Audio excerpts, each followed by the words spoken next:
140 शब्द प्रति minute. Ready start. महोदय, माझ्या भाषणापूर्वी दोन्ही वक्त्यांनी सांगितले की मुंबईत केंद्रित झालेले औद्योगिकरण ग्रामीण भागामध्ये फार मोठ्या प्रमाणावर गेले. यात ग्रामीण भागातील हा महत्त्वाचा हिस्सा रायगड जिल्ह्यात व कोकणामध्ये सुद्धा मोठ्या प्रमाणात आला आहे.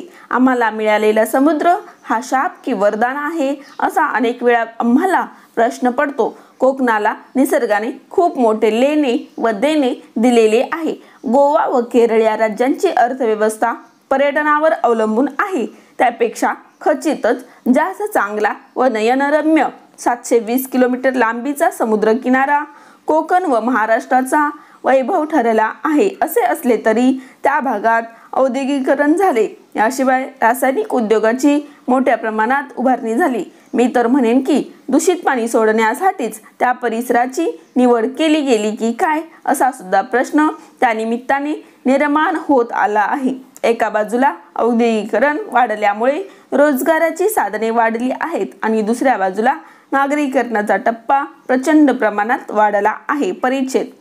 सिडकोची निर्मिती होत असताना मुंबईलगतच नवीन शहर वसवावे अशी कल्पना त्या काळातील द्रष्टा नेतृत्वानी मांडली होती. त्यानुसार सिडको महामंडळ निर्माण झाले, औद्योगिक महामंडळ निर्माण झाले, तसेच राज्यात अनेक महामंडळे निर्माण झाली. नव्या शहरांची निर्मिती झाली पाहिजे, किंबहुना वाढत्या नागरिकीकरणाला तितक्याच प्रमाणात प्रतिसाद मिळाला पाहिजे, हा त्यामागील उद्देश आहे. म्हणूनच सिडकोच्या माध्यमातून निर्माण झालेली शहरे आपण सर्वजण पाहत आहोत. वाढलेले नागरिकीकरण हे औद्योगिकरणास एक अर्थाने पूरक ठरत असते. शिक्षणासारख्या क्षेत्रावर सुद्धा त्याचा कळत नकळत परिणाम होत असतो. परिच्छेद. सन्माननीय श्री मधुकरजी भावे यांनी कोकण रेल्वेचा संदर्भ देत असताना कन्नमवार साहेबांचा उल्लेख केला. कोकणवासियांचे कोकण रेल्वेचे एक स्वप्न 40-50 वर्षापूर्वीचे होते. प्रत्यक्षात कोकणात रेल्वे येईल की नाही अशी शंका वाटत होती. त्यावेळी स्वर्गीय वसंतदादा पाटील हे राज्याचे मुख्यमंत्री होते. कोकण रेल्वेचे पुढचे काम थांबले होते, त्यामुळे ते काम मध्य रेल्वेकडे देण्यात आले. परंतु नंतर कोकण रेल्वेचे स्वप्न हे स्वप्नच राहिले आहे. या कल्पनेमध्ये कोकणवासीय होता, परंतु माननीय श्री शरद पवार साहेबांनी पुढाकार घेऊन कोकण रेल्वे महामंडळ स्थापन केले. त्यासाठी राज्याचा हिस्सा दिला, भूमी संपादन करून दिली. शेजारच्या राज्यांची रक्कम सुद्धा रेल्वे महामंडळाला दिली गेली. यापूर्वी कोकण रेल्वेचे महामंडळ नव्हते. रेल्वेचे नवीन मार्ग आले होते. मग ते उत्तर रेल्वेचे असतील, दक्षिण रेल्वेचे असतील, पश्चिम रेल्वेचे असतील, पण कोकण रेल्वे सुरू करण्यासाठी रेल्वे महामंडळ निर्माण करण्याचा निर्णय केंद्र सरकारने घेतला. म्हणूनच आज सावंतवाडीपासून कोकणामध्ये तसेच केरळपर्यंत जाणारी रेल्वे कोकणवासीय अभिमानाने पाहू शकतात किंवा त्यातून प्रवास करू शकतात. परिच्छेद. या ठिकाणी उपस्थित असलेल्या कोकणातील बहुतांश मान्यवरांना मी विचारू इच्छितो की कोकणाला काय मिळाले आहे.